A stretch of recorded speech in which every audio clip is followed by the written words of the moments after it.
ನಮಸ್ಕಾರ ಸ್ನೇಹಿತರೆ, ಎಲ್ಲರಿಗೂ ನವದಿಕ್ಸೂಚಿ ಅಕಾಡೆಮಿಗೆ ಸ್ವಾಗತ. ಇವತ್ತಿನ ಈ ಒಂದು ವಿಡಿಯೋದಲ್ಲಿ ನಾವು ಪ್ರಚಲಿತ ವಿದ್ಯಮಾನಗಳು ಅಥವಾ ಡೈಲಿ ಕರೆಂಟ್ ಅಫೇರ್ಸ್ಗಳ ಬಗ್ಗೆ ಡೀಟೇಲ್ ಆಗಿ ನೋಡೋಣ. ಯಾವ ತಾರೀಕು ಅಂತ ನೋಡಿದರೆ ಮೇ 3 ಮತ್ತು 4ಕ್ಕೆ ಸಂಬಂಧಪಟ್ಟಂತಹ ಡೀಟೇಲ್ಡ್ ಕರೆಂಟ್ ಅಫೇರ್ಸ್ ನಿಮ್ಮ ಮುಂದೆ ತರಲಿದ್ದೇವೆ ಸ್ನೇಹಿತರೆ. ನಮ್ಮ ಪ್ರಯತ್ನ ನಿಮಗೆ ಇಷ್ಟವಾದಲ್ಲಿ ದಯವಿಟ್ಟು ನವದಿಕ್ಸೂಚಿ ಅಕಾಡೆಮಿನ ಸಬ್ಸ್ಕ್ರೈಬ್ ಮಾಡಿ ಮತ್ತು ಸಪೋರ್ಟ್ ಮಾಡಿ. ನಮಸ್ಕಾರ ಸ್ನೇಹಿತರೆ, ಎಲ್ಲರಿಗೂ ನವದಿಕ್ಸೂಚಿ ಅಕಾಡೆಮಿಗೆ ಸ್ವಾಗತ. ಇವತ್ತಿನ ಈ ಒಂದು ವಿಡಿಯೋದಲ್ಲಿ ನಾವು ಪ್ರಚಲಿತ ವಿದ್ಯಮಾನಗಳು ಅಥವಾ ಡೈಲಿ ಕರೆಂಟ್ ಅಫೇರ್ಸ್ಗಳ ಬಗ್ಗೆ ಡೀಟೇಲ್ ಆಗಿ ನೋಡೋಣ. ಯಾವ ತಾರೀಕು ಅಂತ ನೋಡಿದರೆ ಮೇ 3 ಮತ್ತು 4ಕ್ಕೆ ಸಂಬಂಧಪಟ್ಟಂತಹ ಡೀಟೇಲ್ಡ್ ಕರೆಂಟ್ ಅಫೇರ್ಸ್ ನಿಮ್ಮ ಮುಂದೆ ತರಲಿದ್ದೇವೆ ಸ್ನೇಹಿತರೆ. ನಮ್ಮ ಪ್ರಯತ್ನ ನಿಮಗೆ ಇಷ್ಟವಾದಲ್ಲಿ ದಯವಿಟ್ಟು ನವದಿಕ್ಸೂಚಿ ಅಕಾಡೆಮಿನ ಸಬ್ಸ್ಕ್ರೈಬ್ ಮಾಡಿ ಮತ್ತು ಸಪೋರ್ಟ್ ಮಾಡಿ. ಸ್ನೇಹಿತರೆ, ಪ್ರಮುಖವಾಗಿ ಈ ಒಂದು 6 ಕರೆಂಟ್ ಅಫೇರ್ಸ್ನ ವಿಡಿಯೋದಲ್ಲಿ ನೋಡೋಣ. ಎಕ್ಸಾಮ್ ಓರಿಯೆಂಟ್ ಆಗಿ ನೋಡೋದಿತ್ತು ಅಂದರೆ ತುಂಬಾ ಇಂಪಾರ್ಟೆಂಟ್ ಆಗಿದೆ ಸ್ನೇಹಿತರೆ ಈ ಒಂದು ಕರೆಂಟ್ ಅಫೇರ್ಸ್. ಹಾಗಾಗಿ ಮಿಸ್ ಮಾಡದೆ ಈ ವಿಡಿಯೋನ ಕೊನೆವರೆಗೂ ನೋಡಿ. ಹಾಗೆ ಪ್ರಯತ್ನ ನಿಮಗೆ ಇಷ್ಟವಾದಲ್ಲಿ ದಯವಿಟ್ಟು ನವದಿಕ್ಸೂಚಿ ಅಕಾಡೆಮಿಗೆ ಸಬ್ಸ್ಕ್ರೈಬ್ ಮಾಡಿ ಮತ್ತು ಸಪೋರ್ಟ್ ಮಾಡಿ. ಯುರೋಪಿಯನ್ ರೆಡ್ ಅಡ್ಮಿರಲ್ ಚಿಟ್ಟೆ ಇದು ಇತ್ತೀಚೆಗೆ ನ್ಯೂಸಲ್ಲಿ ಬಂದಿದೆ ಸ್ನೇಹಿತರೆ, ಅಥವಾ ಕರೆಂಟ್ ಅಫೇರ್ಸಲ್ಲಿ ಕನ್ಸಿಡರ್ ಆಗಿದೆ. ಯಾಕಪ್ಪ ಇದು ನ್ಯೂಸಲ್ಲಿದೆ ಅಂತ ಹೇಳಿದ್ರೆ, ಸುಮಾರು 93 ವರ್ಷಗಳ ನಂತರ ದಕ್ಷಿಣ ಏಷ್ಯಾದಲ್ಲಿ ಪುನಃ ಕಂಡು ಬಂದಿದೆ. ಸುಮಾರು 93 ವರ್ಷಗಳ ನಂತರ ಎಲ್ಲಿ ಕಂಡು ಬಂದಿದೆ ಅಂತ ಹೇಳಿದ್ರೆ ಭಾರತದ ಯಾವ ಜಾಗದಲ್ಲಿ ಅಂತ ಹೇಳಿದ್ರೆ ವೆನೆಸ್ಸಾ ಅಟಲಾಂಟಾ ಧರ್ಮಶಾಲಾದಲ್ಲಿ. ಇದು ಮೊದಲ ಬಾರಿಗೆ ಸುಮಾರು 93 ವರ್ಷಗಳ ನಂತರ ದಕ್ಷಿಣ ಏಷ್ಯಾದಲ್ಲಿ ಕಂಡು ಬಂದಿದೆ ಸ್ನೇಹಿತರೆ. ಇದು ಒಂದು ಬ್ರೀಫ್ ಇಂಟ್ರಡಕ್ಷನ್ ಆಯಿತು. ಅಂದರೆ ಈ ಒಂದು ಯುರೋಪಿಯನ್ ರೆಡ್ ಅಡ್ಮಿರಲ್ ಚಿಟ್ಟೆಯ ಪ್ರಭೇದದ ಬಗ್ಗೆ ಒಂದು ಚಿಕ್ಕ ಪರಿಚಯ ನೋಡಿತ್ತು ಅಂದರೆ ಇದರ ವೈಜ್ಞಾನಿಕ ಹೆಸರು ವೆನೆಸ್ಸಾ ಅಟಲಾಂಟಾ ಅಂತ ಹೇಳಿ. ವೆನೆಸ್ಸಾ ಅಟಲಾಂಟಾ ಅನ್ನೋದು ಇದರ ಒಂದು ವೈಜ್ಞಾನಿಕ ಹೆಸರಾಗಿದೆ. ಇದರ ಮೂಲ ಪ್ರದೇಶ ಯಾವುದಪ್ಪ ಅಂತ ಹೇಳಿದರೆ ಯುರೋಪ್ ಮತ್ತು ಉತ್ತರ ಅಮೇರಿಕಾ. ಹಾಗೆ ಇದರ ವಿಶಿಷ್ಟ ಲಕ್ಷಣ ನೋಡೋದಿತ್ತು ಅಂದರೆ ಕಪ್ಪು ರೆಕ್ಕೆಗಳಲ್ಲಿ ಕೆಂಪು ಪಟ್ಟಿಗಳಿರುತ್ತವೆ. ವಿಶೇಷ ಲಕ್ಷಣಗಳಾಗಿದೆ ಯಾವುದ್ರದ್ದು? ವೆನೆಸ್ಸಾ ಅಟಲಾಂಟಾ, ಅಥವಾ ಇದನ್ನು ಯುರೋಪಿಯನ್ ರೆಡ್ ಅಡ್ಮಿರಲ್ ಚಿಟ್ಟೆ ಅಂತ ಸಹ ಕರೀತಾರೆ ಎಕ್ಸಾಮಿಗೆ ನೀವು ಬೇಕಾಗಿರೋದು ಇಷ್ಟೇ. ಸೊ ಇಷ್ಟು ನೋಡ್ಕೊತಾ ಇದ್ದೆ ಅಂದರೆ ನಿಮಗೆ ಈ ಒಂದು ಪ್ರಭೇದದ ಪರಿಚಯ ಕ್ಲಿಯರ್ ಆಗುತ್ತೆ. ಆಗಲೇ ಹೇಳಿದೆ ಅಲ್ವಾ, ಸುಮಾರು 93 ವರ್ಷಗಳ ನಂತರ ಮೊದಲ ಬಾರಿಗೆ ಇದು ಕಂಡು ಬಂದಿದೆ ಅಂತ ಹೇಳಿ. ಇದು 1929ರಲ್ಲಿ ಬಲೂಚಿಸ್ತಾನದಲ್ಲಿ ಕೊನೆಯ ಬಾರಿಗೆ ದಾಖಲಾಗಿತ್ತು. ಹಾಗೆ 2022ರಲ್ಲಿ ಪಾಕಿಸ್ತಾನದ ಲೋವರ್ ಚಿತ್ರಲ್ ಪ್ರದೇಶದಲ್ಲಿ ಮರುಕಂಡು ಬಂದಿತ್ತು. ಹಾಗೆ ಇತ್ತೀಚೆಗೆ ಭಾರತದ ಧರ್ಮಶಾಲಾದಲ್ಲಿ ಮೊದಲ ಬಾರಿಗೆ ದಾಖಲೆಯಾಗಿದೆ. ಹಾಗೆ ಇದರ ಒಂದು ವಲಸೆಯ ಮಾದರಿಯ ಕಡೆ ಗಮನ ಹರಿಸೋದಿತ್ತು ಅಂದರೆ ಇದು ಉತ್ತರದಿಂದ ದಕ್ಷಿಣಕ್ಕೆ ವಲಸೆ ಬರುತ್ತೆ. ಕಾರಣ ಹವಾಮಾನ ಬದಲಾವಣೆಗೆ ಅನುಕೂಲವಾಗಿ ಅಥವಾ ಅನುಗುಣವಾಗಿ ಇದು ವಲಸೆ ಮಾಡುತ್ತೆ. ಎಲ್ಲಿ ಕಂಡು ಬರುತ್ತೆ ಅಂತ ಹೇಳಿದ್ರೆ ಪರ್ವತ ಪ್ರದೇಶಗಳು, ಅದರಲ್ಲೂ ಸಹ ಹಿಮಾಲಯದ ಹೊಸ ಮಾರ್ಗಗಳಲ್ಲಿ ಇದು ಕಂಡು ಬಂದಿದೆ. ಮತ್ತು ಇನ್ನೊಂದು ಕಾರಣ ಏನಪ್ಪ ಅಂತ ಹೇಳಿದ್ರೆ ವಲಸೆ ಆಗೋದಕ್ಕೆ ಋತುಮಾನ ಬದಲಾವಣೆ, ಅಥವಾ ಬೇಸಿಗೆಯಲ್ಲಿ ಉತ್ತರಕ್ಕೆ, ಚಳಿಗಾಲದಲ್ಲಿ ದಕ್ಷಿಣಕ್ಕೆ ಇದು ವಲಸೆ ಬರುತ್ತೆ.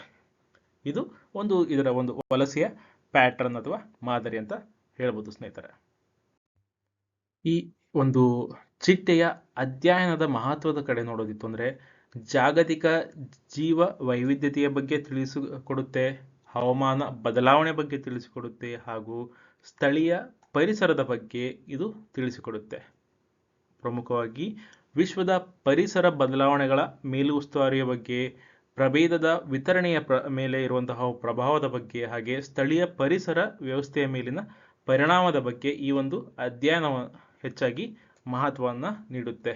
ಇದು ಕಂಡು ಬಂದಿರುವಂಥ ಒಂದು ಜಾಗದಲ್ಲಿ. ಅಧ್ಯಯನದ ಪ್ರಮುಖ ಪ್ರಶ್ನೆಗಳೇನು ಬರುತ್ತಪ್ಪ ಅಂದರೆ, ಯಾಕೆ ಅಧ್ಯಯನ ಮಾಡಬೇಕು ಅಥವಾ ಯಾಕೆ ಸ್ಟಡಿ ಮಾಡಬೇಕಿದು ಅಂತ ಹೇಳಿದ್ರೆ, ಯಾಕೆ ಕಂಡು ಬಂದಿದೆ ಇಷ್ಟೆಲ್ಲ ವರ್ಷ ಆದಮೇಲೆ ಅಂತ ಹೇಳಿದ್ರೆ, ಇದು ಒಂದು ಬಾರಿಯ ವಲಸೆಯಾಗಿದೆಯೋ ಅಥವಾ ಪ್ರತಿ ವರ್ಷ ಬರುವಂಥ ಒಂದು ವಲಸೆ ಆಗಿದೆ ಅಂತ ನೋಡಬೇಕು. ಅಪರೂಪದ ಘಟನೆಯೋ ಅಥವಾ ಹೊಸ ಪ್ರವೃತ್ತಿಯೋ ಅಂತ ನೋಡಬೇಕಾಗುತ್ತೆ. ಹಾಗೆ ಸ್ಥಾಯಿ ಜನಸಂಖ್ಯೆ ಅಥವಾ ಈ ಪ್ರದೇಶದಲ್ಲಿ ಸ್ಥಿರವಾಗಿ ನೆಲೆಸಿದೆಯಾ ಅಥವಾ ಇದು ಜಸ್ಟ್ ಒಂದು ನಾರ್ಮಲ್ ವಲಸೆಯಾಗಿದೆ ಅಂತ ಕಂಡುಹಿಡಬೇಕಾಗಿದೆ ಅಥವಾ ಒಂದು ಅಧ್ಯಯನ ಮಾಡಬೇಕಾಗಿದೆ. ಹಾಗೆ ವಲಸೆಯ ಮಾರ್ಗಗಳು, ಹಿಮಾಲಯದಲ್ಲಿ ಯಾವ್ಯಾವ ಮಾರ್ಗಗಳನ್ನು ಇದು ರೂಪಿಸುತ್ತದೆ ಅನ್ನೋದನ್ನು ಸಹ ಒಂದು ಈ ಅಧ್ಯಯನವನ್ನು ತಿಳಿದು ಬರುವಂಥ ಒಂದು ಪ್ರಮುಖವಾದ ಮಾಹಿತಿಯಾಗಿದೆ ಸ್ನೇಹಿತರೆ. ಪರಿಸರದ ಮೇಲೆ ಆಗುವಂತಹ ಪರಿಣಾಮಗಳ ಬಗ್ಗೆ ನೋಡೋದಿತ್ತು ಅಂದರೆ, ಪರಾಗಸ್ಪರ್ಶ, ಸಸ್ಯ ಆರೋಗ್ಯ, ಆಹಾರ ಸರಪಳಿ ಹಾಗೆ ಪರಿಸರ ಸಮತೋಲನ, ಈ 4ರ ಮೇಲೆ ಆಗುವಂಥ ಒಂದು ಪರಿಣಾಮವನ್ನು ಸಹ ಈ ಒಂದು ಚಿಟ್ಟೆಗಳ ಅಧ್ಯಯನ ತಿಳಿಸಿಕೊಡುತ್ತೆ. ಪರಾಗಸ್ಪರ್ಶ ಅಂದರೆ ಸ್ಥಳೀಯ ಸಸ್ಯಗಳ ಪರಾಗಸ್ಪರ್ಶದಲ್ಲಿರುವಂಥ ಒಂದು ಪಾತ್ರ, ಸಸ್ಯ ಆರೋಗ್ಯ, ಸಸ್ಯ ಪ್ರಭೇದಗಳ ಮೇಲೆ ಪ್ರಭಾವ, ಹಾಗೆ ಸ್ಥಳೀಯ ಕೀಟಭಕ್ಷಕರಿಗೆ ಆಹಾರ ಮೂಲ, ಹಾಗೆ ಪರಿಸರದಲ್ಲಿ ಸಮತೋಲನೆ ಅಥವಾ ಸ್ಥಳೀಯ ಜೀವ ಸಂಕುಲಕ್ಕೆ ಹೊಸ ಅಂಶದ ಸೇರ್ಪಡೆಯಾಗುವಂಥ ಒಂದು ಪರಿಣಾಮಗಳಿದೆ ಸ್ನೇಹಿತರೆ. ಹಾಗೆ ಇದರ ಬಗ್ಗೆ ಹೆಚ್ಚಿನ ಒಂದು ಸ್ಟಡೀಸ್ ಅಥವಾ ಅಧ್ಯಯನ ಮಾಡಲು ಮುಂದಿನ ಏನು ಹೆಜ್ಜೆಗಳಿರುತ್ತವೆ ಅಂದರೆ, ಧರ್ಮಶಾಲೆಯಲ್ಲಿ ಸುತ್ತಮುತ್ತ ಸಮೀಕ್ಷೆಗಳು ನಡೆಯುತ್ತೆ. ಹಾಗೆ ಇದರ ಒಂದು DNA ವೀಕ್ಷಣೆಯು ಸಹ ಮಾಡ್ತಾರೆ ಅಥವಾ ಜಿನೋಮೆಟಿಕ್ ಅಧ್ಯಯನಗಳ ಮೂಲಕ ಮೂಲವನ್ನು ನಿರ್ಧರಿಸುತ್ತೆ. ಹಾಗೆ ಹವಾಮಾನದ ದತ್ತಾಂಶಗಳನ್ನು ಅಥವಾ ಡೇಟಾನ ತಗೊಂಡು ವಲಸೆಯ ಪ್ರಚೋದನೆ ಆದಂತಹ ಒಂದು ರೀಸನ್ನ ತಿಳಿಯುವಂಥ ಒಂದು ಸಹ ಒಂದು ಇಲ್ಲಿ ಪ್ರವೃತ್ತಿ ನಡೆಯುತ್ತೆ. ಹಾಗೆ ಅಂತಾರಾಷ್ಟ್ರೀಯ ಸಹಕಾರ ಪಡ್ಕೊಂಡು ಅಥವಾ ಯುರೋಪಿಯನ್ ಮತ್ತು ಏಷ್ಯನ್ ಚಿಟ್ಟೆ ಸಂಶೋಧಕರಿಂದ ಮಾಹಿತಿ ಹಂಚಿಕೆಯನ್ನು ಮಾಡಲಾಗುತ್ತೆ. ಹಾಗಾಗಿ ಈ ಒಂದು ಕರೆಂಟ್ ಅಫೇರ್ಸ್ ಎಕ್ಸಾಮ್ ಓರಿಯೆಂಟೆಡ್ ಆಗಿ ತುಂಬಾ ಇಂಪಾರ್ಟೆಂಟ್ ಸ್ನೇಹಿತರೆ. ನಿಮಗೆ ತುಂಬಾ ದೊಡ್ಡ ಪ್ಯಾರಾಗ್ರಾಫ್ ಕೊಟ್ಟಿಲ್ಲ, ಸಿಂಪಲ್ ಆ್ಯಂಡ್ ತುಂಬಾ ಕ್ಲಿಯರ್ ಎಕ್ಸ್ಪ್ಲನೇಷನ್ಸ್ ಎಕ್ಸಾಮ್ ಓರಿಯೆಂಟೆಡ್ ಇಲ್ಲಿ ನಿಮ್ಮ ಮುಂದೆ ಇಟ್ಟಿದ್ದೀವಿ. ಯಾವುದರ ಬಗ್ಗೆ ಅಂತ ಹೇಳಿದ್ರೆ, ಯುರೋಪಿಯನ್ ರೆಡ್ ಅಡ್ಮಿರಲ್ ಚಿಟ್ಟೆಯ ಬಗ್ಗೆ ಸ್ನೇಹಿತರೆ. ಎರಡನೇ ಕರೆಂಟ್ ಅಫೇರ್ಸ್ ಕಡೆ ನೋಡೋದಿತ್ತು ಅಂದರೆ, ಇದು ಯಮುನಾ ನದಿಯ ಪುನರುಜ್ಜೀವನ ಕ್ರಿಯಾ ಯೋಜನೆಯ ಇದಕ್ಕೆ ಸಂಬಂಧಪಟ್ಟಂತಾಗಿದೆ. ಯಮುನಾ ನದಿ ಪುನರುಜ್ಜೀವನ ಕ್ರಿಯಾ ಯೋಜನೆ 2025 ಇದಕ್ಕೆ ಸಂಬಂಧಪಟ್ಟಂತಾಗಿದೆ ಸ್ನೇಹಿತರೆ. ಯಾಕೆ ಇದು ಇಂಪಾರ್ಟೆಂಟ್ ಆಗಿದೆ ಕರೆಂಟ್ ಅಫೇರ್ಸಲ್ಲಿ ಅಂತ ಹೇಳಿದರೆ, ಇತ್ತೀಚೆಗೆ ಭಾರತ ಸರ್ಕಾರ ಸಮಗ್ರ 30 ಅಂಶಗಳ ಕ್ರಿಯಾ ಯೋಜನೆಯನ್ನು ಪ್ರಾರಂಭಿಸಿದೆ. ಹಾಗಾಗಿ ಕರೆಂಟ್ ಅಫೇರ್ಸಲ್ಲಿ ಇದು ಇಂಪಾರ್ಟೆಂಟ್ ಆಗಿದೆ. ಈ ಒಂದು 30 ಅಂಶಗಳ ಕ್ರಿಯಾ ಯೋಜನೆಯ ಪ್ರಮುಖ ಉದ್ದೇಶದ ಕಡೆ ನೋಡೋದಿತ್ತು ಅಂದರೆ, ಯಮುನಾ ನದಿಯ ಪರಿಸರದ ಹರಿವನ್ನು ಹೆಚ್ಚಿಸುವುದು ಇದರ ಪ್ರಮುಖವಾದ ಉದ್ದೇಶವಾಗಿದೆ ಸ್ನೇಹಿತರೆ. ಉದ್ದೇಶಗಳ ಕಡೆ ನೋಡೋದಿತ್ತು ಅಂದರೆ, ಪರಿಸರದ ಹರಿವು ಅಥವಾ ಇದನ್ನು ಯಮುನಾ ನದಿಯ ಈ ಹರಿವು ಅಂತ ಸಹ ಹೆಚ್ಚಿಸುವುದು. ಹಾಗೆ ಒಳಚರಂಡಿ ನಿರ್ವಹಣೆ, ಒಳಚರಂಡಿ ಮತ್ತು ಮಳೆ ನೀರನ್ನು ಪರಿಣಾಮಕಾರಿಯಾಗಿ ನಿರ್ವಹಿಸುವುದು, ವೇಸ್ಟ್ ಯಮುನಾ ನದಿಗೆ ಹೋಗೋದನ್ನು ತಡೆಗಟ್ಟುವಂಥದ್ದು ಮತ್ತು ಅದಕ್ಕೆ ಬೇಕಾಗಿರುವಂಥ ಒಳಚರಂಡಿಯನ್ನು ಪರಿಣಾಮಕವಾಗಿ ನಿರ್ವಹಿಸುವುದು. ಹಾಗೆ ಅತಿಕ್ರಮಣ ತೆರವು, ಪ್ರವಾಹ ಬಯಲು ಅತಿಕ್ರಮಣವನ್ನು ತೆಗೆದುಹಾಕುವುದೇ ಇದರ ಪ್ರಮುಖ ಉದ್ದೇಶಗಳಾಗಿವೆ ಸ್ನೇಹಿತರೆ. ಇಲ್ಲೂ ಸಹ ಗಮನಿಸ್ಬೋದು, ಜಸ್ಟ್ ಒಂದು ಇಮೇಜು ಈ ಥರ ಎಲ್ಲ ಗಲೀಜಿರುತ್ತೆ, ಇದನ್ನು ಕ್ಲೀನ್ ಮಾಡಬೇಕು ಅನ್ನೋದೇ ಪ್ರಮುಖ ಉದ್ದೇಶ. ಯಾವುದೇ ರೀತಿಯ ಒಂದು ನದಿಯನ್ನು ಕ್ಲೀನ್ ಮಾಡೋದೇ ಉದ್ದೇಶ ಇದಿಷ್ಟೇ ಅಲ್ವಾ. ಭಾರತ ಸರ್ಕಾರ ಇದಕ್ಕೆ ಒಂದು ಕ್ರಿಯಾ ಯೋಜನೆಯನ್ನು ತಂದಿದ್ರೂ ಸಹ, 30 ಪಾಯಿಂಟ್ಗಳ ಕ್ರಿಯಾ ಯೋಜನೆ ತಂದಿದ್ರೂ ಸಹ, ಇಲ್ಲಿ 6 ಪ್ರಮುಖ ಏಜೆನ್ಸಿಗಳು ಭಾಗಿದಾರರಾಗಿದ್ದಾರೆ. 6 ಪ್ರಮುಖ ಏಜೆನ್ಸಿಗಳು ಯಾವುದಪ್ಪ ಅದು ಅಂತ ಹೇಳಿದ್ರೆ, ಮೊದಲನೇದು ದೆಹಲಿ ಅಭಿವೃದ್ಧಿ ಪ್ರಾಧಿಕಾರ DDA, Delhi municipal corporation MCD, Delhi ಜಲ ಮಂಡಳಿ ನೀರಿನ ನಿರ್ವಹಣೆ ಮಾಡುತ್ತೆ. ಹಾಗೆ ರಾಷ್ಟ್ರೀಯ ಸ್ವಚ್ಛ ಗಂಗಾ ಮಿಷನ್, ಕೇಂದ್ರ ಮಾಲಿನ್ಯ ನಿಯಂತ್ರಣ ಮಂಡಳಿ ಹಾಗೂ ದೆಹಲಿ ಸರ್ಕಾರ. ಈ 6 ಏಜೆನ್ಸಿಗಳು ಈ ಒಂದು ಕ್ರಿಯಾ ಯೋಜನೆಯ ಭಾಗೀದಾರ ಏಜೆನ್ಸಿಗಳಾಗಿವೆ ಸ್ನೇಹಿತರೆ. ದೆಹಲಿ ಅಭಿವೃದ್ಧಿ ಪ್ರಾಧಿಕಾರ, ದೆಹಲಿ ಮುನ್ಸಿಪಲ್ ಕಾರ್ಪೊರೇಷನ್, ದೆಹಲಿ ಜಲ ಮಂಡಳಿ, ರಾಷ್ಟ್ರೀಯ ಸ್ವಚ್ಛ ಗಂಗಾ ಮಿಷನ್, ಕೇಂದ್ರ ಮಾಲಿನ್ಯ ನಿಯಂತ್ರಣ ಮಂಡಳಿ ಹಾಗೂ ದೆಹಲಿ ಸರ್ಕಾರ. ಈ ಒಂದು ಕ್ರಿಯಾಯೋಜನೆಯಲ್ಲಿ ಪ್ರಮುಖವಾದ ಒಂದು ಅಂಶ ಯಾವುದಪ್ಪ ಅಂತ ಹೇಳಿದ್ರೆ ಅತಿಕ್ರಮಣ ತೆರವು ಕಾರ್ಯಪಡೆ. ಏನು ಮಾಡುತ್ತಪ್ಪ ಅಂತ ಹೇಳಿದ್ರೆ ವಿಶೇಷದ ಒಂದು ಕಾರ್ಯಪಡೆ ಸ್ಥಾಪನೆ ಮಾಡಿದೆ. ಇದು ಪ್ರವಾಹ ಬಯಲು ಅತಿಕ್ರಮಣಗಳನ್ನು ತೆಗೆದು ಹಾಕುತ್ತೆ. ಹಾಗೆ ಅತಿಕ್ರಮಣವನ್ನು ಗುರುತಿಸುವುದು, ತೆರವುಗೊಳಿಸುವುದು ಇವೆಲ್ಲ ಮಾಡೋದಕ್ಕೆ ಇದು ಇಟ್ಟಿರುವಂತಹ ಗಡುವು ಯಾವಾಗಪ್ಪ ಅಂತ ಹೇಳಿದ್ರೆ ಸೆಪ್ಟೆಂಬರ್ 2026. ಸರಿಸುಮಾರು 1.5 ವರ್ಷದಲ್ಲಿ ಇವೆಲ್ಲವನ್ನ ಅತಿಕ್ರಮಣ ತೆರವನ್ನು ಕಾರ್ಯಪಡೆ ಮಾಡಿ ಕೊಡಬೇಕು ಅನ್ನೋದೇ ಇದರ ಒಂದು ಟಾರ್ಗೆಟ್ ಡೇಟ್ ಆಗಿದೆ ಸ್ನೇಹಿತರೆ. ಆಗಲೇ ಹೇಳ್ದಾಗೆ ಅತಿಕ್ರಮಣ ಮಾಡ್ತಾರೆ. ಸೊ ಇದರ ಒಂದು ಸಂಸ್ಕರಣೆ ಗುರಿಗಳ ಕಡೆ ನೋಡಿತ್ತು ಅಂದರೆ ಸುಮಾರು 773 ಮಿಲಿಯನ್ ಲೀಟರ್ ಪ್ರತಿದಿನ ಸಂಸ್ಕರಿಸಿದ ನೀರನ್ನು ನದಿಗೆ ಬಿಡುವಂಥ ಒಂದು ಟಾರ್ಗೆಟ್ ಇದೆ. ಹಾಗೆ 6.25 ಕ್ಯೂಮೆಕ್ಸ್ ಓಕ್ಲಾ STPಯಿಂದ ಹೆಚ್ಚುವರಿ ನೀರನ್ನು ಬಿಡಲಾಗುತ್ತೆ. ಇವೆಲ್ಲವಕ್ಕೂ ಟಾರ್ಗೆಟ್ ಯಾವಾಗಪ್ಪ ಅಂತ ಹೇಳಿದ್ರೆ ಸೆಪ್ಟೆಂಬರ್ 2026. ಇಲ್ಲಿ ಕೇವಲ ಗೌರ್ಮೆಂಟ್ ಏಜೆನ್ಸೀಸ್ ಇರ್ಬೋದು, ಅವಷ್ಟೇ ಇನ್ವಾಲ್ವ್ ಆಗಿಲ್ಲ. ನಾಗರಿಕರ ಭಾಗವಹಿಸುವಿಕೆಯೂ ಸಹ ಇಲ್ಲಿ ಒಂದು ಚಾನಲ್ನ ನೀಡಿದ್ದಾರೆ ಸ್ನೇಹಿತರೆ. ಏನು ಮಾಡುತ್ತಪ್ಪ ಅಂತ ಹೇಳಿ ನಾಗರಿಕರ ಭಾಗವಹಿಸುವಿಕೆ ಅಥವಾ ಸೋಷಿಯಲ್ ಸಿಟಿಜನ್ಸ್ ಏನಿರುತ್ತಲ್ವ, ಸೊ ಅವರ ಭಾಗವಹಿಸುವಿಕೆ ಆಗಬೇಕಪ್ಪ ಅಂತ ಹೇಳಿದ್ರೆ ಶಿಕ್ಷಣ ಕಾರ್ಯಕ್ರಮಗಳು, ಸುಸ್ಥಿರ ಅಭ್ಯಾಸಗಳು, ಹಾಗೆ ಸಮುದಾಯ ಭಾಗವಹಿಸುವಿಕೆ. ಅಂದರೆ ಯಮುನಾ ನದಿಯ ಪ್ರಾಮುಖ್ಯತೆಯನ್ನು ಎತ್ತಿ ಹಿಡುವಂಥದ್ದು ಅಥವಾ ಜಾಗೃತಿಯನ್ನು ಮೂಡಿಸುವಂಥದ್ದು, ಪರಿಸರ ಸ್ನೇಹಿ ಅಭ್ಯಾಸಗಳಿಗೆ ಉತ್ತೇಜನ ನೀಡುವಂಥದ್ದು, ಹಾಗೆ ನದಿ ಸಂಸ್ಕರಣಾ ಪ್ರಯತ್ನಗಳಲ್ಲಿ ನಾಗರಿಕರನ್ನು ತೊಡಗಿಸುವಂಥದ್ದು ಈ ನಾಗರಿಕ ಭಾಗವಹಿಸುವಿಕೆ ಅಂತ ಒಂದು ಪ್ರಮುಖ ಭಾಗದ 3 ಪ್ರಮುಖ ಅಂಶಗಳಾಗಿವೆ ಸ್ನೇಹಿತರೆ. ಇದಕ್ಕೆ ಸಂಬಂಧಪಟ್ಟಂತೆ ಒಂದು ಯಮುನಾ ನಿಧಿ ಅಥವಾ ಯಮುನಾ ಕೋಶ್ ಅಂತ ಸ್ಥಾಪನೆ ಮಾಡಲಾಗಿದೆ. ನಿಧಿಯನ್ನು ಸ್ಥಾಪನೆ ಮಾಡಲಾಗಿದೆ. ಯಮುನಾ ಸಂಸ್ಕರಣೆಗಾಗಿ ವಿಶೇಷ ನಿಧಿ ಏನು ಮಾಡುತ್ತಪ್ಪ ಅಂತ ಹೇಳಿದ್ರೆ ಚರಂಡಿ ಸಂಸ್ಕರಣೆಗೆ, ಪ್ರಮುಖ ಚರಂಡಿಗಳ ತ್ಯಾಜ್ಯ ನೀರಿನ ಸಂಸ್ಕರಣೆಗಾಗಿ, ಹಾಗೆ ಸುಸ್ಥಿರ ಅಭಿವೃದ್ಧಿಗಾಗಿ, ದೀರ್ಘಕಾಲೀನ ನದಿ ಆರೋಗ್ಯಕ್ಕಾಗಿ ಈ ಒಂದು ಯಮುನಾ ಕೋಶ್ ಅಥವಾ ಯಮುನಾ ನಿಧಿ ತನ್ನನ್ನು ತಾನು ತೊಡಗಿಸುತ್ತೆ ಸ್ನೇಹಿತರೆ. ಹಾಗೆ ಈ ಒಂದು ಕರೆಂಟ್ ಅಫೇರ್ಗೆ ವಿಚಾರಕ್ಕೆ ಸಂಬಂಧಪಟ್ಟಂತಹ ಕೊನೆಯ ಫ್ಯಾಕ್ಚುಯಲ್ ಇನ್ಫಾರ್ಮೇಷನ್ ನೋಡಿತ್ತು ಅಂದರೆ ಯೋಜನೆಯ ಕಾಲರೇಖೆ ಮತ್ತು ಮುಂದಿನ ಹೆಜ್ಜೆಗಳ ಕಡೆ ನೋಡಿತ್ತು ಅಂದರೆ ಯೋಜನೆ ಪ್ರಾರಂಭ ಆಗಿದ್ದು ಇವಾಗ. ಹಾಗೆ ಇದು 30 ಅಂಶಗಳ ಕ್ರಿಯಾ ಯೋಜನೆ ಆಗಿದೆ. ಇದರ ಗಡುವು ಸೆಪ್ಟೆಂಬರ್ 2026 ಪೂರ್ಣಗೊಳಿಸಬೇಕು. ಪ್ರಮುಖ ಉದ್ದೇಶ ಸಂಸ್ಕರಣಾ ಘಟಕಗಳ ಅಭಿವೃದ್ಧಿ, ಒಳಚರಂಡಿ ಸಂಸ್ಕರಣೆ, ಹಾಗೆ ಅದರ ಬೇಕಾಗಿರುವಂಥ ಘಟಕಗಳ ನಿರ್ಮಾಣವನ್ನು ಮಾಡುವುದೇ ಇದರ ಪ್ರಮುಖ ಉದ್ದೇಶವಾಗಿದೆ ಸ್ನೇಹಿತರೆ. ಇಷ್ಟು ಡೀಟೇಲ್ಡ್ ಆಗಿ, ಇಷ್ಟು ಕ್ಲಿಯರ್ ಆಗಿ ಎಕ್ಸಾಮ್ ಓರಿಯೆಂಟೆಡ್ ಇನ್ಫಾರ್ಮೇಷನ್ ನಿಮಗೆ ಬೇರೆ ಎಲ್ಲೇ ಸಿಕ್ಕರೂ ಸಹ ನಮಗೆ ಹೇಳಿ ನೋಡುವ. ಸೊ ನಾವು ಸಹ ಅದಕ್ಕೆ ಬೇಕಾಗಿರುವಂತಹ ಇಂಪ್ರೂವ್ಮೆಂಟ್ಸ್, ಫೀಡ್ಬ್ಯಾಕ್ ಸಹ ನಾವು ಕನ್ಸಿಡರ್ ಮಾಡ್ತೀವಿ, ಏನು ಬೆಸ್ಟ್ ನಿಮಗೆ ನೀಡ್ಬೋದು ಅಂತ ಹೇಳಿ. ಹಾಗೆ ಇಲ್ಲಿ ಎಲ್ಲೂ ನಿಮಗೆ ಈ ಥರದ ಮಾಹಿತಿ ಸಿಕ್ಕಿಲ್ಲ ಅಂತ ಹೇಳಿದರೆ ದಯವಿಟ್ಟು ನಿಮ್ಮ ನವದಿಕ್ಸೂಚಿ ಅಕಾಡೆಮಿನ ಸಬ್ಸ್ಕ್ರೈಬ್ ಮಾಡಿ ಮತ್ತು ಸಪೋರ್ಟ್ ಮಾಡಿ ಸ್ನೇಹಿತರೆ. 3ನೇಯ ಕರೆಂಟ್ ಅಫೇರ್ಸ್ ಕಡೆಗೆ ನೋಡೋದಿತ್ತು ಅಂದರೆ ಸ್ನೇಹಿತರೆ, ಇದು ವಿಂಜಿಂಜಮ್ ಅಂತಾರಾಷ್ಟ್ರೀಯ ಬಂದರು ಅಥವಾ ವಿಂಜಿಂಜಮ್ ಇಂಟರ್ನ್ಯಾಷನಲ್ ಸೀ ಪೋರ್ಟ್ ಇದರ ಬಗ್ಗೆ ಆಗಿದೆ ಸ್ನೇಹಿತರೆ. ಯಾಕಿದು ನ್ಯೂಸಲ್ಲಿ ಇತ್ತು ಅಂದರೆ ಇತ್ತೀಚೆಗೆ ಭಾರತದ ಪ್ರಧಾನಮಂತ್ರಿಗಳು ನರೇಂದ್ರ ಮೋದಿ ಅವರು ಹೋಗಿ ಉದ್ಘಾಟನೆ ಮಾಡಿದ್ರು. ಎಲ್ಲಿದೆ ಈ ಇಂಟರ್ನ್ಯಾಷನಲ್ ಸೀ ಪೋರ್ಟ್ ಅಂತ ನೋಡಿದ್ರೆ ಇದು ಇರುವಂಥದ್ದು ತಿರುವನಂತಪುರದಲ್ಲಿ.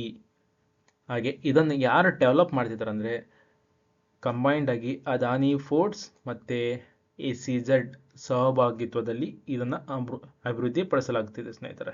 ಇರುವಂಥದ್ದು ತಿರುವನಂತಪುರದಲ್ಲಿ. ಯಾರು ಡೆವಲಪ್ ಮಾಡ್ತಿದ್ದಾರೆ ಅಂದರೆ ಅದಾನಿ ಪೋರ್ಟ್ಸ್ ಮತ್ತು SEZ ಸಹಭಾಗಿತ್ವದಲ್ಲಿ. ಹಾಗೆ ಇಲ್ಲಿ ಕೇರಳ ಸರ್ಕಾರದಿಂದ 3/2 ಧನ ಸಹಾಯ ಸಹ ನೀಡಲಾಗುತ್ತಿದೆ. ಇದು ಒಂಥರ ಪಬ್ಲಿಕ್ ಪ್ರೈವೇಟ್ ಪಾರ್ಟ್ನರ್ಶಿಪ್ ಅಂತಲೇ ಕರಿಬೋದು ಅಂತ ಸ್ನೇಹಿತರೆ. ಹಾಗೆ ಇದರ ವಿಶೇಷತೆ ಏನಪ್ಪಾ ಅಂತ ಹೇಳಿದ್ರೆ, ಇದೊಂದು ಭಾರತದ ಮೊದಲ ಮೀಸಲಾದ ಟ್ರಾನ್ಸ್ ಶಿಪ್ಮೆಂಟ್ ಬಂದರಾಗಿದೆ ಸ್ನೇಹಿತರೆ, ಮತ್ತು ಇದು ಅರೆ ಸ್ವಯಂ ಚಾಲಿತವಾಗಿದೆ. ಇದೇ ಇದರ ಒಂದು ವಿಶೇಷವಾಗಿದೆ. ಭಾರತದ ಮೊದಲ ಮೀಸಲಾದ ಅಥವಾ ರಿಸರ್ವ್ಡ್ ಟ್ರಾನ್ಸ್ಶಿಪ್ಮೆಂಟ್ ಬಂದರು ಮತ್ತು ಸೆಮಿ ಆಟೋಮೆಟಿಕ್ ಬಂದರಾಗಿದೆ ಸ್ನೇಹಿತರೆ, ಅಥವಾ ಸೀಪೋರ್ಟ್ ಆಗಿದೆ. ಮತ್ತು ಇದರ ಸಾಮರ್ಥ್ಯದ ಕಡೆ ನೋಡೋದಿತ್ತು ಅಂದರೆ ಇದು ವಾರ್ಷಿಕವಾಗಿ 1 ಮಿಲಿಯನ್ TUVs ನಿರ್ವಹಣೆ ಮಾಡುತ್ತೆ. ಹಾಗೆ ಇದು 2028ಕ್ಕೆ 6.2 ಮಿಲಿಯನ್ನಷ್ಟು ಇನ್ಕ್ರೀಸ್ ಮಾಡುವಂಥ ಒಂದು ಗುರಿ ಸಹ ಹೊಂದಿದೆ.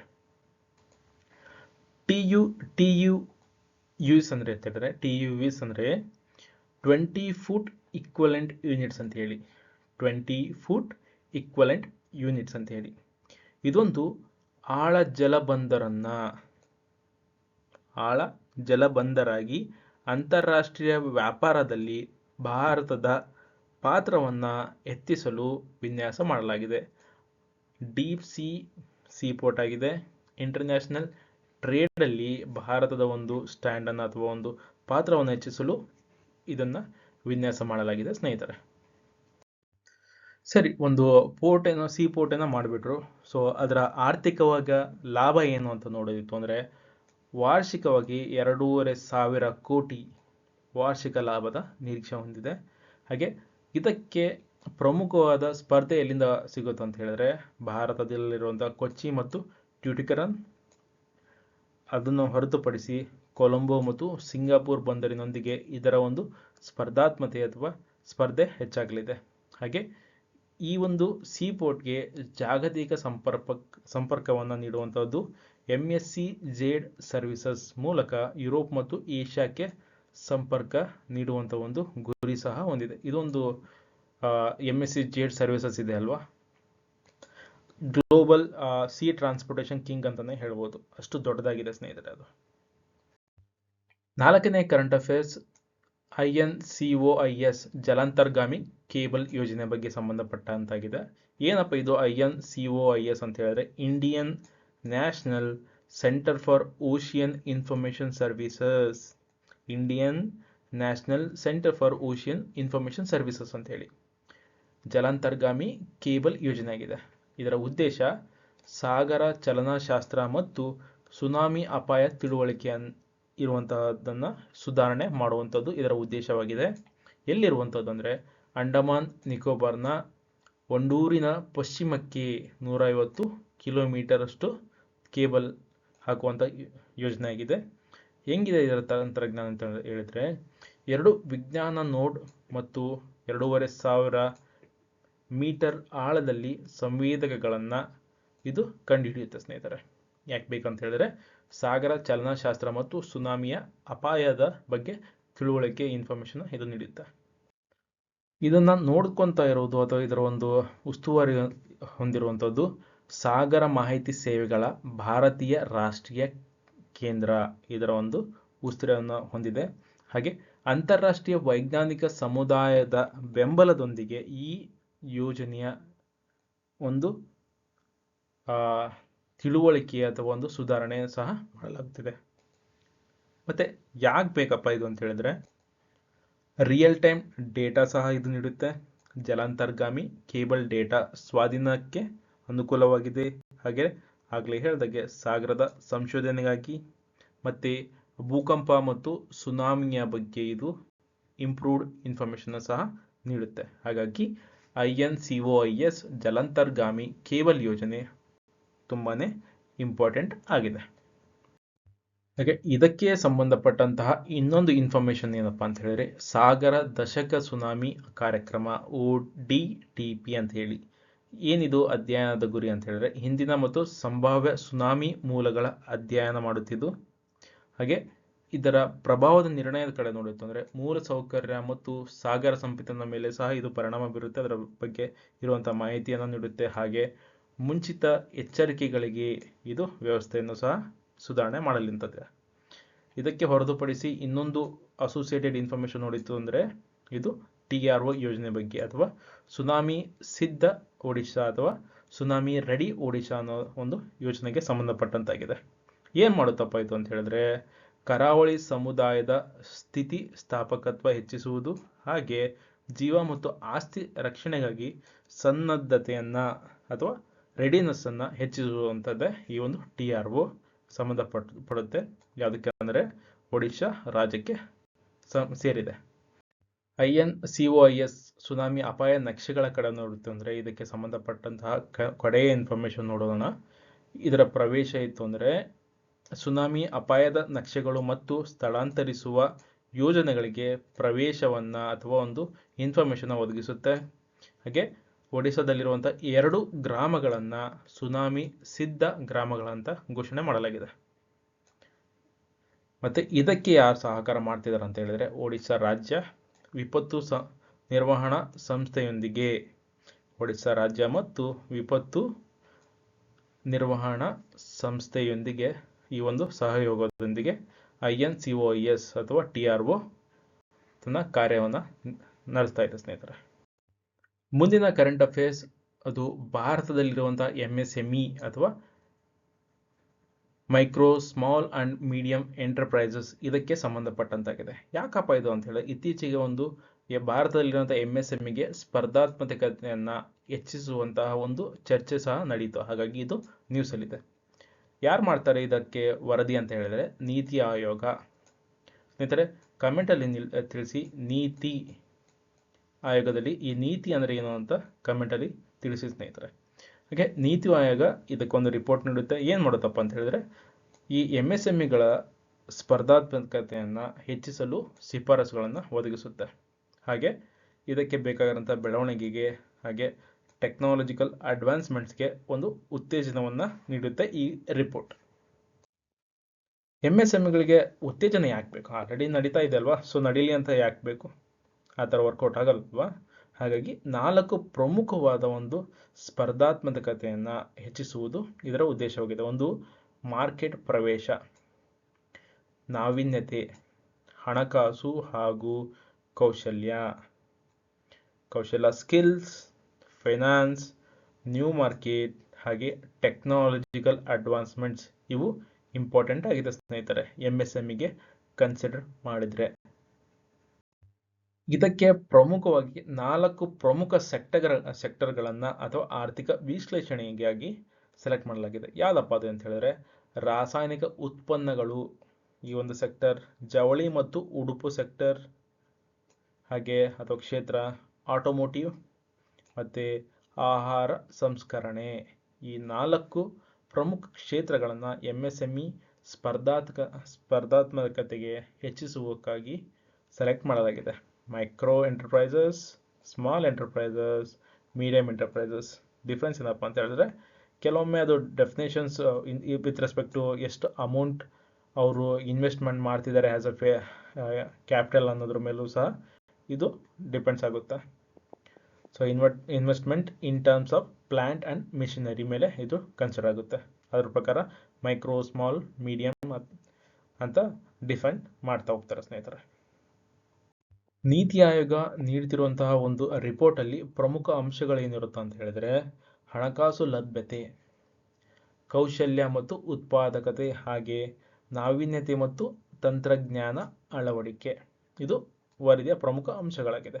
ಏನಪ್ಪ ಇದು ಹಣಕಾಸು ಲಭ್ಯತೆ ಅಂತ ಹೇಳಿದ್ರೆ ಔಪಚಾರಿಕ ಸಾಲ ಲಭ್ಯತೆಯಲ್ಲಿ ಸುಧಾರಣೆ ನೀಡುವಂಥದ್ದು.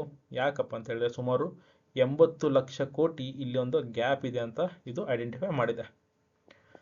ಇದನ್ನ CGTMSC ವಿಸ್ತರಿಸಿದೆ. ಅಂದರೆ CGTMSC ಅಂದರೆ ಕ್ರೆಡಿಟ್ ಗ್ಯಾರಂಟಿ ಫಂಡ್ ಅನ್ನೋದೇ CGT ಅಂತ ಕರೀತಾರೆ. ಹೀಗೆ ಕೌಶಲ್ಯ ಮತ್ತು ಉತ್ಪಾದಕತೆ ನೋಡೋದಿತ್ತು ಅಂದರೆ ಔಪಚಾರಿಕ ವೃತ್ತಿಪರ ತರಬೇತಿ ಇಲ್ಲ, ಯಾವುದೇ ಒಂದು ಪ್ರೊಫೆಷನಲ್ ಆಗಿ ಯಾವುದೇ ಒಂದು ಟ್ರೈನಿಂಗ್ಗಳು ಇರೋದಿಲ್ಲ, ಹಾಗೆ ಟೆಕ್ನಾಲಜಿಕಲ್ ಆಗಿ ಯಾವುದೇ ಒಂದು ತರಬೇತಿ ಸಹ ಇರೋದಿಲ್ಲ. ಹಾಗಾಗಿ ಇದು ತುಂಬ ಲ್ಯಾಗ್ ಆಗಿದೆ ಅಂತ ಹೇಳ್ತಾರೆ. ಮತ್ತು ಸಂಶೋಧನೆ R&D ಇರುವುದಿಲ್ಲ, ಸಂಶೋಧನೆ ಮತ್ತು ಅಭಿವೃದ್ಧಿಯಲ್ಲಿ ಕಡಿಮೆ ಹೂಡಿಕೆ ಇರುತ್ತೆ, ಇದ್ರೂ ಸಹ ಕಡಿಮೆ ಹೂಡಿಕೆ ಇರುತ್ತೆ. ಹಾಗೆ ರಾಜ್ಯ ಯೋಜನೆಗಳು ಕಡಿಮೆ ಬಳಕೆ ಆಗುತ್ತಿವೆ. ರಾಜ್ಯಗಳು ಸಹ ತಮ್ಮ ಒಂದು ರಾಜ್ಯದಲ್ಲಿ ಸರ್ಕಾರಗಳು ಏನು ಯೋಜನೆ ಮಾಡಿದರೂ ಸಹ ಅದರ ಸರಿಯಾದ ಬಳಕೆ ಆಗ್ತಿಲ್ಲ ಅನ್ನೋದು ಇದರ ಪ್ರಮುಖ ಅಂಶಗಳಾಗಿವೆ. ಹಾಗೆ ನೀತಿ ಆಯೋಗ ಏನು ಶಿಫಾರಸು ಮಾಡುತ್ತಪ್ಪ ಅಂತ ಹೇಳಿದ್ರೆ ಪ್ರಮುಖವಾಗಿ 3 ಶಿಫಾರಸುಗಳನ್ನು ಇದು ನೀಡ್ತಾ ಇದೆ. ಮೊದಲನೇದಾಗಿ ರಾಜ್ಯ ಮಟ್ಟದಲ್ಲಿ ಕ್ಲಸ್ಟರ್ ಆಧಾರಿತ ಮತ್ತು ಹೊಂದಾಣಿಕೆಯ ನೀತಿ ವಿಧಾನಗಳನ್ನು ತರಬೇಕು ಅಂತ, ಮತ್ತೆ ನಿರಂತರ ಮೇಲ್ವಿಚಾರಣೆ ಮತ್ತು ಉತ್ತಮ ಡೇಟಾ ಏಕೀಕರಣ ಹಾಗೂ ಸುಧಾರಿತ ಮಧ್ಯಸ್ಥರ ತೊಡಗಿಸುವುದು. ಮೂರನೆಯದಾಗಿ ಡಿಜಿಟಲ್ ಮಾರ್ಕೆಟಿಂಗ್ ಮತ್ತು ಲಾಜಿಸ್ಟಿಕ್ ಪೂರೈಕೆದಾರರೊಂದಿಗೆ ಸಹಭಾಗಿತ್ವ ಮೂಲಕ ಸಹ ಶಿಫಾರಸನ್ನು ನೀಡಲಾಗಿದೆ. ಇವು ಪ್ರಮುಖ ಶಿಫಾರಸಾಗಿದೆ. ಯಾವುದ್ರದಂದ್ರೆ ನೀತಿ ಆಯೋಗದ್ದು. ಇವಿಷ್ಟು MSMEಗೆ ಸಂಬಂಧಪಟ್ಟಂತಹ ಸದ್ಯಕ್ಕೆ ಇರುವಂತಹ ಕರೆಂಟ್ ಅಫೇರ್ಸ್ ಅಲ್ಲಿ ಇನ್ಫಾರ್ಮೇಶನ್ ಆಗಿದೆ ಸ್ನೇಹಿತರೆ. ಇವತ್ತಿನ ತರಗತಿಯ ಕೊನೆಯ ಕರೆಂಟ್ ಅಫೇರ್ಸ್ ಇದು ಪಲಮು ಹುಲಿ ಮೀಸಲು ಪ್ರದೇಶಕ್ಕೆ ಸಂಬಂಧಪಟ್ಟಂತಾಗಿದೆ. Palamu tiger reserve ಸಂಬಂಧಪಟ್ಟಂತಾಗಿದೆ. ಇದು ಇರುವಂತಹದ್ದು ಜೈಗಿರ್ ಗ್ರಾಮ. ಇದು ಇರುವಂತಹದ್ದು ಜೈಗಿರ್ ಗ್ರಾಮದ ಹತ್ತಿರ. ಯಾಕಪ್ಪ ಇದು ನ್ಯೂಸ್ ಅಲ್ಲಿ ಇದೆ ಅಂತ ಹೇಳಿದ್ರೆ ಇತ್ತೀಚೆಗೆ ಜೈಗಿರ್ ಗ್ರಾಮವನ್ನ ಸ್ಥಳಾಂತರ ಮಾಡಲಾಯಿತು. ಯಾಕಪ್ಪ ಇದು ಸ್ಥಳಾಂತರ ಮಾಡಿತು ಅಂತ ಹೇಳಿದ್ರೆ ವನ್ಯಜೀವಿ ಆವಾಸಸ್ಥಾನಗಳ ಮೇಲೆ ಮಾನವ ಪ್ರಭಾವವನ್ನು ಕಡಿಮೆ ಮಾಡುವ ಗುರಿ ಹೊಂದಿ ಇವರನ್ನ ಸ್ಥಳಾಂತರ ಮಾಡಲಾಯಿತು ಸ್ನೇಹಿತರೆ. ಎಲ್ಲಿದೆ ಇದು ಪಲಮು ಮೀಸಲು ಅಥವಾ ಪಲಮು ಟೈಗರ್ ರಿಸರ್ವ್ ಅಂತ ನೋಡೋದಿತ್ತು ಅಂದ್ರೆ ಇದು ಇರುವಂತಹದ್ದು ಜಾರ್ಖಂಡ್ ಅಲ್ಲಿ. ಸ್ಪೆಸಿಫಿಕ್ ಆಗಿ ನೋಡೋದಿತ್ತು ಅಂದ್ರೆ ಲತೇಹಾರ್ ಮತ್ತು ಗರ್ಹಾರ್ ಜಿಲ್ಲೆಗಳಲ್ಲಿ ಇದು ಕಂಡುಬರುತ್ತೆ. ಮತ್ತು ಇದೊಂದು ಪ್ರಾಜೆಕ್ಟ್ ಟೈಗರ್ ಅಡಿಯಲ್ಲಿ ಭಾರತದ 9 ಹುಲಿ ಮೀಸಲು ಪ್ರದೇಶಗಳಲ್ಲಿ ಸಹ ಒಂದಾಗಿದೆ ಸ್ನೇಹಿತರೆ.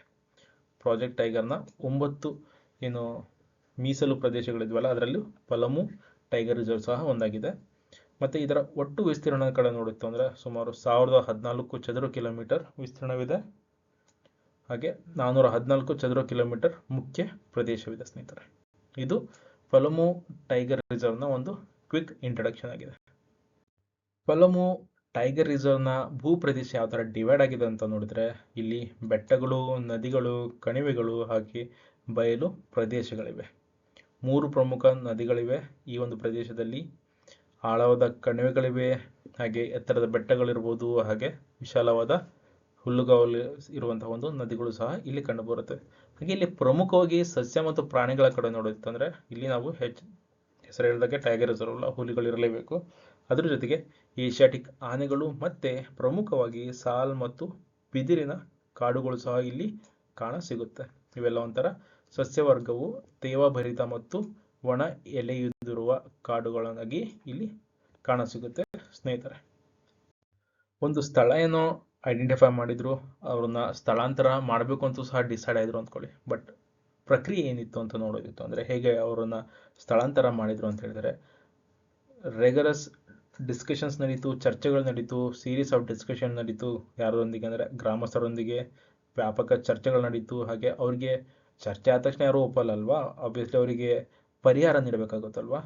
ಯಾಕಂದರೆ ಅವರು ಇರುವಂಥ ಒಂದು ಬೇಸ್ ಬಿಟ್ಟು ಇನ್ನೊಂದು ಬೇಸ್ ಹೋಗ್ತಾರೆ ಅಂದರೆ ಆ ಪ್ರತಿಯೊಂದು ಕುಟುಂಬದ ಒಬ್ಬರಿಗೆ 15 ಲಕ್ಷಗಳನ್ನು ನೀಡುವಂಥ ಒಂದು ಪರಿಹಾರ ಅಮೌಂಟ್ನ ಡಿಸೈಡ್ ಮಾಡಲಾಯಿತು. ಹಾಗೆ ಭೂಮಿಯ ಹಂಚಿಕೆ ಹೆಂಗೆ ಮಾಡ್ತಾರೆ ಅಂದರೆ ಪ್ರತಿ ಕುಟುಂಬಕ್ಕೆ ಒಬ್ಬ ಸದಸ್ಯನಿಗೆ ಭೂಮಿಯನ್ನು ಒದಗಿಸಲಾಗಿದೆ. ಹಾಗೆ ಪೂರ್ಣ ಸ್ಥಳಾಂತರ ಯಾವಾಗ ಮಾಡ್ತಾರೆ ಅಂದರೆ ಆದಷ್ಟು ಬೇಗನೆ ಮಾಡಲಿದ್ದಾರೆ. ಹಾಗೆ ಜೈಗಿರ್ ಮುಖ್ಯ ಪ್ರದೇಶದ ಹೊರಗೆ ಸಂಪೂರ್ಣವಾಗಿ ಸ್ಥಳಾಂತರಿಸಿದ ಮೊದಲ ಗ್ರಾಮವಾಗಿದೆ. ಇದಕ್ಕೆ ಬೇಕಾಗಿರುವಂಥ ಒಂದು ವ್ಯವಸ್ಥೆ ಸಹ ಸರ್ಕಾರ ಮಾಡಲಿದೆ ಸ್ನೇಹಿತರೆ. ಒಂದು ಗ್ರಾಮವನ್ನು ಕಂಪ್ಲೀಟಾಗಿ ಸ್ಥಳಾಂತರ ಮಾಡಿದ್ರು, ಬಟ್ ಅದರ ಪ್ರಯೋಜನದ ಕಡೆ ನೋಡೋದಿತ್ತು ಅಂದರೆ ವನ್ಯಜೀವಿಗಳಿಗೆ ಮುಕ್ತ ಭೂಮಿ ಸಿಗುತ್ತೆ. ಸುಮಾರು 1000 ಚದುರ ಕಿಲೋಮೀಟರ್ ಭೂಮಿ ಮುಕ್ತಗೊಂಡಿದೆ. ಯಾವುದೇ ಹ್ಯೂಮನ್ ಇಂಟರ್ಫರೆನ್ಸ್ ಇರೋದಿಲ್ಲ. ಸುಧಾರಿತ ಮೂಲ ಸೌಕರ್ಯಗಳು ಸಿಗುತ್ತೆ, ಉತ್ತಮ ಜೀವನ ಮಟ್ಟ ಸಿಗುತ್ತೆ, ಹಾಗೆ ಒಂದು ಮಾದರಿ ಗ್ರಾಮಗಳಾಗುತ್ತೆ. ಹಾಗೆ ಭವಿಷ್ಯದ ಯೋಜನೆಗಳ ಕಡೆ ನೋಡೋದಿತ್ತು ಅಂದರೆ ಹೆಚ್ಚಿನ ಗ್ರಾಮಗಳ ಗುರುತಿಸುವಿಕೆ ನಡೀತಾ ಇದೆ. ಇನ್ನು 8 ಗ್ರಾಮಗಳನ್ನು ಸ್ಥಳಾಂತರ ಮಾಡಬೇಕು ಅಂತ ಹೇಳಿ